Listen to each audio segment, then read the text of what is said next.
Уникальная формула таблеток Пардифен действует комплексно при головной боли, боли в суставах, воспалении и простуде. Пардифен. Не дай боли ни одного шанса.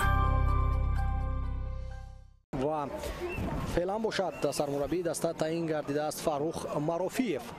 حتی اسی روشنی کلوب با ما نشان داده شد. تمام شد. رقم 22 کاپیتان دسته خالمراد نظرف، رقم 15 ساموئل اوفوری، رقم دروازه‌بان رقم 1 دلشاد دادابویف، رقم 3 محافظتگران تونی بیکاتال، رقم 4 پرویز جیبویزیوف، رقم 8 احسان بابویف، رقم 13 نازیم بابوجانوف.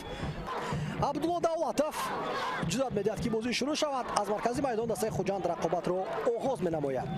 وضعی دسته ها را گفتیم، رقابت‌های آخرینشان را هم قید نیست، زیاد کار نکرد. زیرا روبروی او دسته یگان نتیجه نشاندن نتوانست.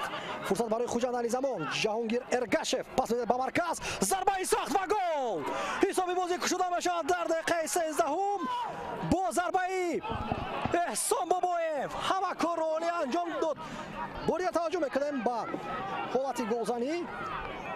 شراری نتونن نادرست توپ رو برآورد. دقیق بعد جهانگیر ارگاشف آن را ارسال کرد. جهانگیر ارگاشف باشد توپ رو به سوی احسان بابویف روان می‌کرد، بدون کار کرد. احسان بابویف ضربه می‌زند و این فوتبال باز مشهور هم است با ضربه‌های دقیق خود. آفساید نیست. 2-1 امکاناتی بهتری برای گلزنی. پاس داده می‌شود، یاد ضربه برمیگرداند گریتسنکا. بهترین فرصت برای دلشاد بازارا در میگردد. نازیم بابوجانوف تنها است. می‌بینید ضربه از مسافه خیلی دور. چقدر خوفناک است این ضربه. ارسال نوبتی تو با جریمه گل. ضربه این دفعه دقیق نه.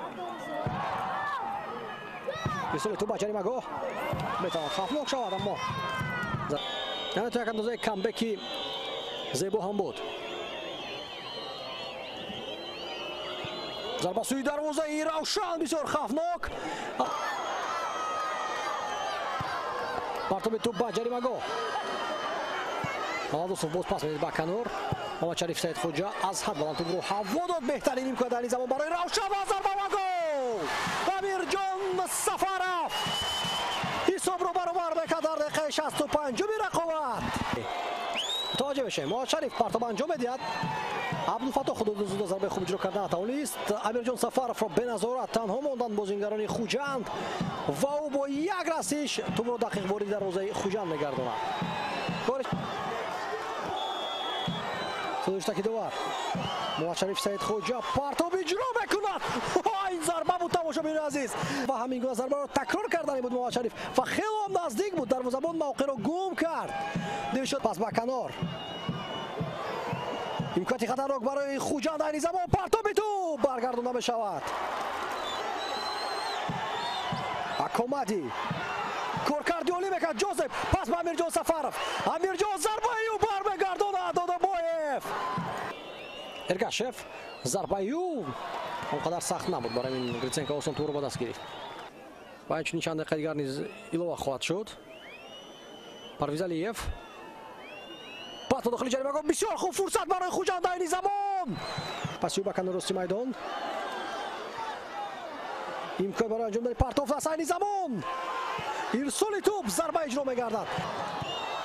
ارسال توپ به جریمه گاه. ضربه سوی دروازه از جانب خالمراد نظرف.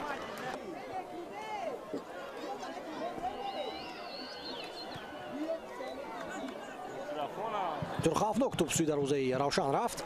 است. تمام نوار سازشتکی خود رو بلند میکند. حساب 1-1 در رقابت مرکزی دور 15 لیگ عالی تاجیکستان. روشن در میدان خود نتوانست که بر خوجند ظفر یابد.